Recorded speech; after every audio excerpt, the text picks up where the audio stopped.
Today we're going to be refinishing rear bumper, some touch up all around the car, and also repairing a rocker panel that has damage. This is an 011 Sonata. You can see here some of the damage along the lower and rear of the bumper.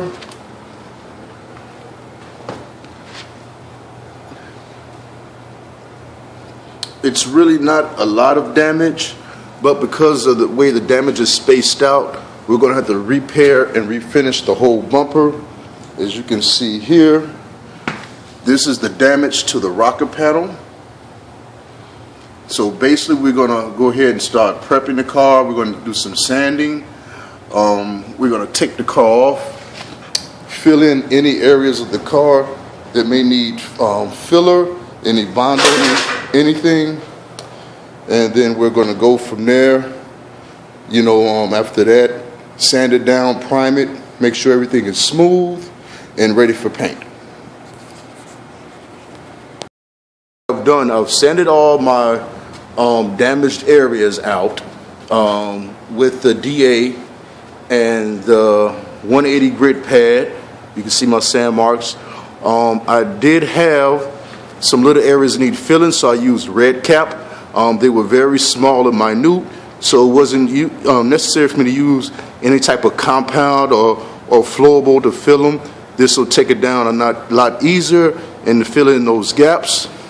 As far as the rocker panel, it did have a lot of damage on it, and as you can see, I've sanded down the areas for the rocker panel. Now here towards the front, as you can see here, it's going to need some fillers, some Bondo there, just to smooth it out and fill in those grooves to make sure it's as close as to how it came out the factory. You see, I back tape up here because it's some damage along the bottom of the door, and fortunately it's a lip here, so by back taping it, hopefully it will keep me, when I have to paint that area, to have to worry about blending it in all the way up to the door area.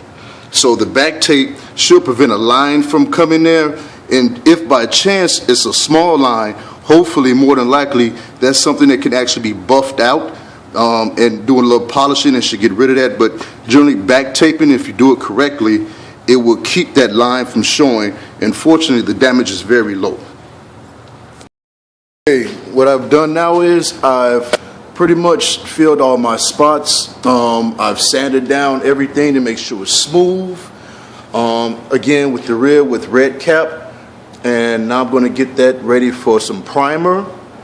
Sometimes you can do before the primer, you can actually scuff it with a silver scuff pad, which is a little bit less abrasive, or a red one.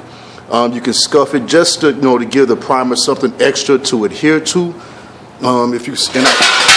I papered off the back for paint, for primer. Going towards the side here, the rocker panel. You can see now I've actually filled it with some flowable mix compound.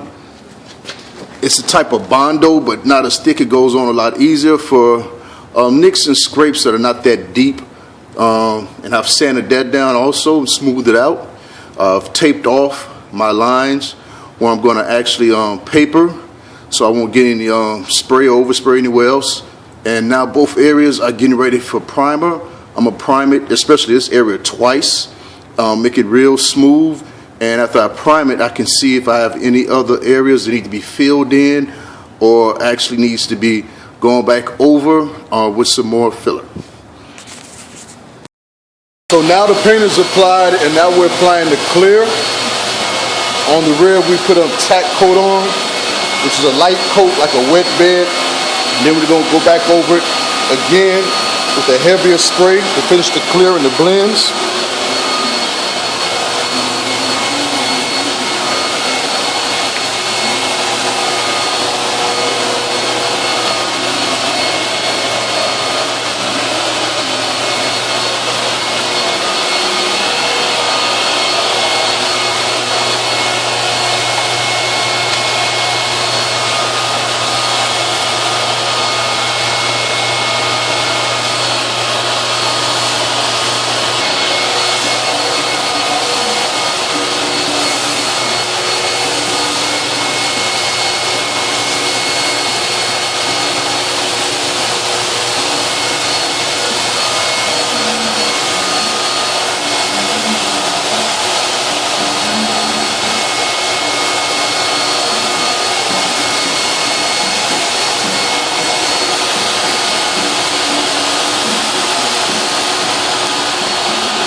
Okay, this is the end of the repair here. As you can see, the lower rocker panel and the lower door was actually finally painted now and finished. And you can come around to the rear of the bumper.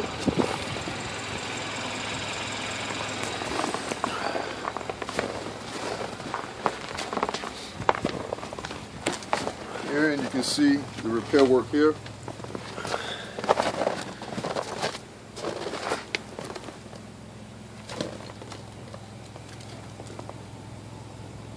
And that's pretty much it. Thank you for viewing. Thank you for viewing. All right, TC, cut it off.